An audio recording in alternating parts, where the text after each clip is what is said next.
Welcome to part 6 of why I stopped making content for over a year. So, where we last left off, I had just been in the hospital for about 4 days for an infection that nobody was quite sure how I got it or what it was from, but I ended up being okay with it. Everything was caught in time, and I'm okay from that. And this was in April of 2023. All of that happened. So, after that, I rested. I got better. We did go back and see my OBGYN for a follow-up to make sure everything was okay. My periods finally did return to normal. Everything was looking good. I ended up talking with the IVF clinic, and we decided that we were going to go on a protocol for about 3 months to try and prepare my body for another embryo transfer to try and do it again. So it wouldn't be done for another few months. Probably not till November/December.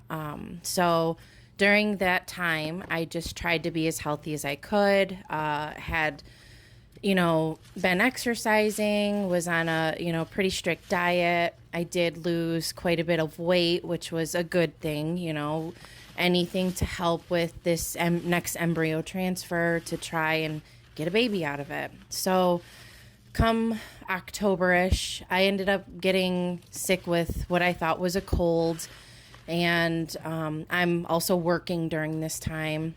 So, the cold came and went, but after the cold, I ended up getting laryngitis, which if you don't know what laryngitis is, you just can't talk. You have no voice. So I still kind of had a cough with it, but I literally had no voice. I could still kind of talk, but it was very like pubescent boy. And that lasted for probably about a good week. So while I didn't have a voice, I didn't work because I couldn't talk. So I was off of work for, a few days. And while my voice recovered, because that's the only way that you can get your voice back is not talking. With my job, I talk for a living. So I needed my voice back to be able to work. So after a few days of rest, my voice did come back. It wasn't still 100%, but enough for me to go back to work. And I drive a lot for work, so I'm in and out of my vehicle all over where I live. And I noticed that I was having these spells of when I would walk just short distances, I couldn't breathe very well. And that's not normal. So I went about my day, like half of my day. And of course, I call the main nurse in my family, my mother, and I let her know what's going on. She knew that I had just went through, having a cold and laryngitis and still having a lingering cough from all of that. So she suggested, how about you just go to urgent care and let them know what's going on. Maybe they'll do a chest x-ray just to see if possibly you have some fluid in your lungs. Maybe you have pneumonia, like a slight pneumonia that you don't know about. So I was like, okay, well, I'll just wait until the, end of the work day. I'll go later on.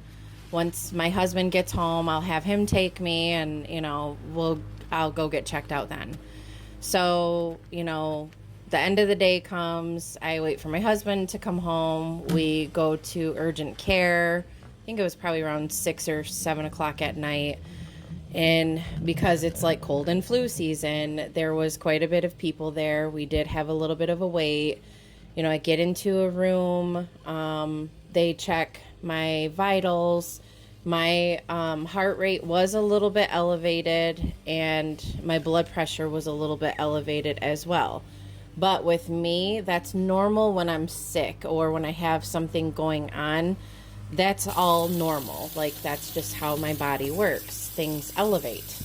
And so they're like, okay, well, because of the cough, let's do a chest x-ray. And we went and got a chest x-ray done. They also did a EKG because of the elevated heart rate. And during the time where they have to send out the films, they had me do I don't know, like a walking test for my heart rate, I guess, where they just put pulse ox on your finger and they just have you kind of do a couple laps around the facility just to see where your heart rate increases to. So I did that once or twice. That kind of came back normal. That's where they expected the heart rate to increase to. It wasn't anything crazy. The films did come back and it did show I had pneumonia. So they were sending me home with a prescription for 2 different antibiotics, an inhaler, and something for my cough. Before I left, though, the nurse practitioner wanted me to go to the ER to get blood work done for the pneumonia, just to see how bad it was because they didn't do blood work there. I told her I'd just go to my primary care physician. I had to sign paperwork to say that that's what I was going to do. And so when I left, I had to sign the paperwork saying I wasn't going to go to ER. It was like against their medical wishes or whatever. But I did say, I'm like, if things get worse, I promise I will go to the emergency room. Right now, I feel okay. I'm just going to go home and go to sleep. It's super late. I'm tired. So this is where I'm going to stop. And I will continue to the next part, hopefully very soon. Thank you all for listening and watching my video. I appreciate all of your support.